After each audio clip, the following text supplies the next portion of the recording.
A Justiça Espanhola também diz que a motivação política também é vista no contexto de que as declarações do Supremo Tribunal Federal, STF, contra Oswaldo Eustáquio são dentro de ações coletivas de grupos partidários de Bolsonaro. Então, para nós entendermos o que aconteceu recentemente, vejam, por exemplo, essa matéria disponível no site do Paulo Figueiredo Show.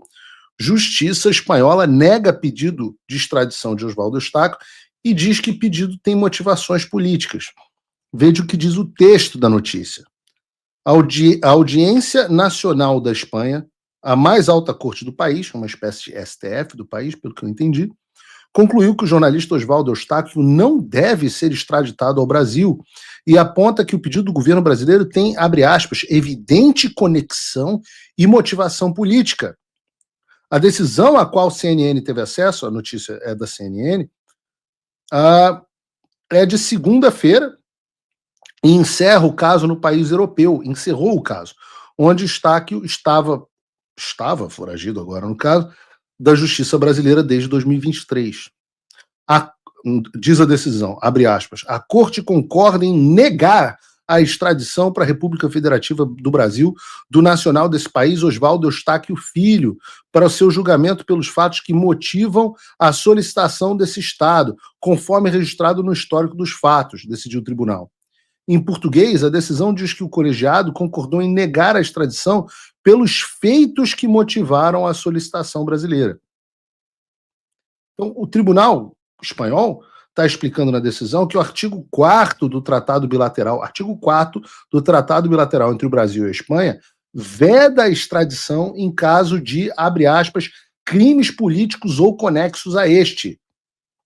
E, continuando a citação, quando o Estado, ou seja, o país, tem fundados motivos para supor que o pedido foi feito com o intuito de perseguir ou castigar a pessoa por motivos de raça, religião, nacionalidade ou opiniões políticas. E também declara que a apreciação do pedido e do caráter do crime é de exclusiva competência das autoridades do país onde se encontra a pessoa.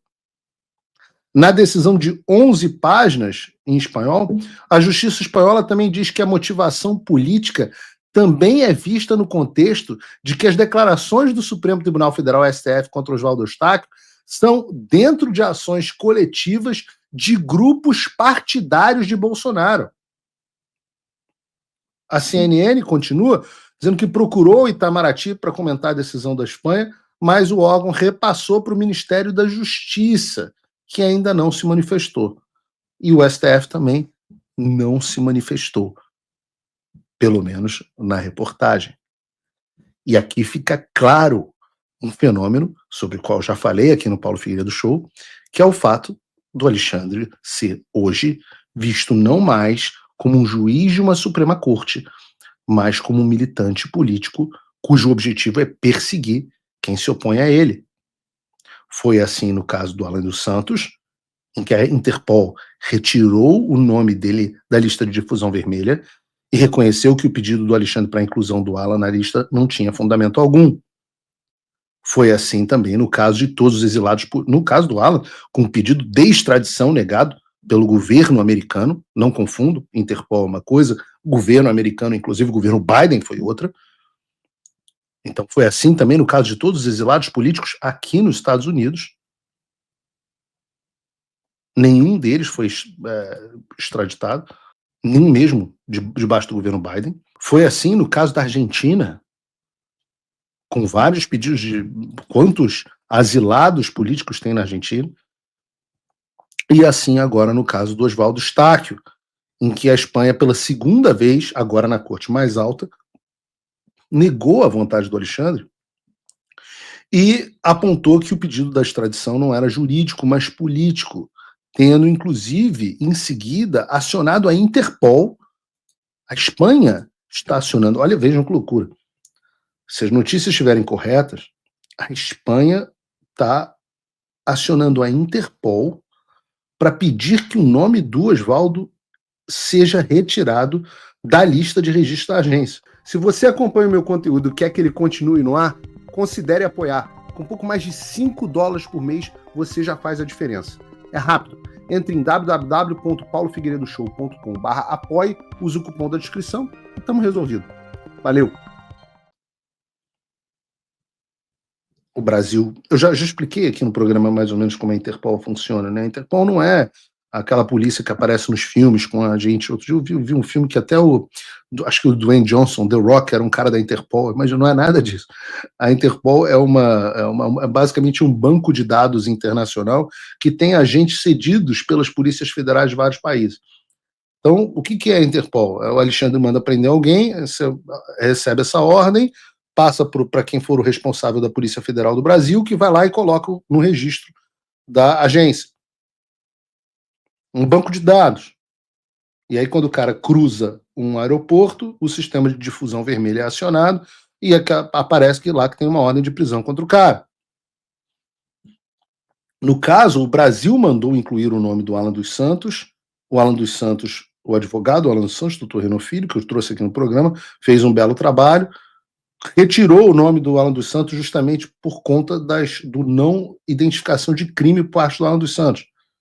Agora acontece um fenômeno pior, porque o Oswaldo Eustáquio teve o seu nome colocado na lista pelo Alexandre de Moraes, embora, registro aqui, se vocês lembram da conversa dele gravada com o Talhaferro, ele mente para o Talhaferro, dizendo que tem contato direto com a Interpol em Lyon, e que o nome de ninguém estava na lista. Ora, o dele próprio está. Mas a Espanha agora vira para a Interpol, ou seja, um outro país membro, e fala assim, olha, Interpol, você tem que tirar o nome da lista do Oswaldo Eustáquio. Vejam que crise diplomática que foi agravada. Ou seja, é mais uma vergonha internacional para o Alexandre. E pior ainda, a vergonha fica maior, porque a defesa do Oswaldo Eustáquio, eu não sei se é verdade, porque eu espero que o advogado do Oswaldo Eustáquio tenha mais escrúpulos que o Oswaldo Eustáquio, mas pode ser que não tenha. Mas segundo a defesa deles, o Brasil teria perdido prazo para se manifestar, porque não constituiu o advogado no momento exigido e ainda tentou intervir de forma paralela por meio da embaixada. Então, não pode sequer recorrer da decisão. Além de mau caráter, são um bando de trapalhões, Didi, Dedé, Mussum e Zacarias. Por quê? Isso é um fenômeno comum. Qual o problema? O autocrata, ele pode fazer o que ele quiser na República de Banana que ele comanda. Então as ordens dele não precisam mais ter fundamento jurídico, as investigações da polícia não precisam ser bem feitas, tudo pode ser feito nas coxas, porque como ele decide o que ele quer, você não precisa ter competência. O que acontece quando este autocrata começa a jogar fora da sua jurisdição? Bom, aí a coisa muda de figura. E é por isso que o Alexandre já passou vergonha junto ao governo americano, junto ao governo da Argentina, junto ao governo da Espanha, já pode pedir música, porque já pediu, passou vergonha, junto à Interpol. E está passando vergonha também no caso aqui da justiça no True Social e Rumble versus Alexandre, onde também não estão constituindo advogados e também vão ser julgados à revelia.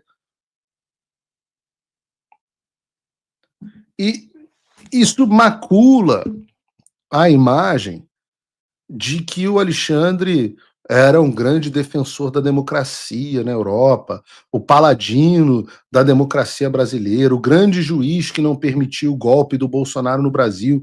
Tudo isso ficou em 2023, no máximo 2024, longínquo. Internacionalmente, mais e mais pessoas percebem que o Alexandre está queimado. O Alexandre está queimado na imprensa internacional, nas ações internacionais. E isso contribui muito para o nosso trabalho aqui nos Estados Unidos em conseguir que ele seja sancionado. Trump voltou à presidência, e isso é um alívio, sem dúvida. Mas o que isso muda no Brasil? Nada, se ninguém fizer nada. A verdade é que a esperança não pode virar passividade. As coisas não vão se resolver sozinhas, e muito menos com textão e xingamento nas redes sociais. Não espere que alguém venha salvar o país por você. Se você não agir, ninguém vai. Eu estou fazendo a minha parte. Eu larguei tudo para me dedicar a isso. Mas sem apoio, esse trabalho simplesmente não continua. Quer saber como pode ajudar sem sair da sua rotina, sem sair da sua vida? Simples. Apoie quem está na linha de frente. Acesse www.paulofigueiredoshow.com/apoie e com apenas $5 por mês você mantém esse trabalho vivo. Se você puder mais, considere a possibilidade de se tornar meu patrono Gold e tenha acesso ao meu grupo privado no WhatsApp, onde você participa das discussões que guiam o conteúdo e muito mais. A diferença entre quem só assiste e quem faz parte da mudança é a atitude.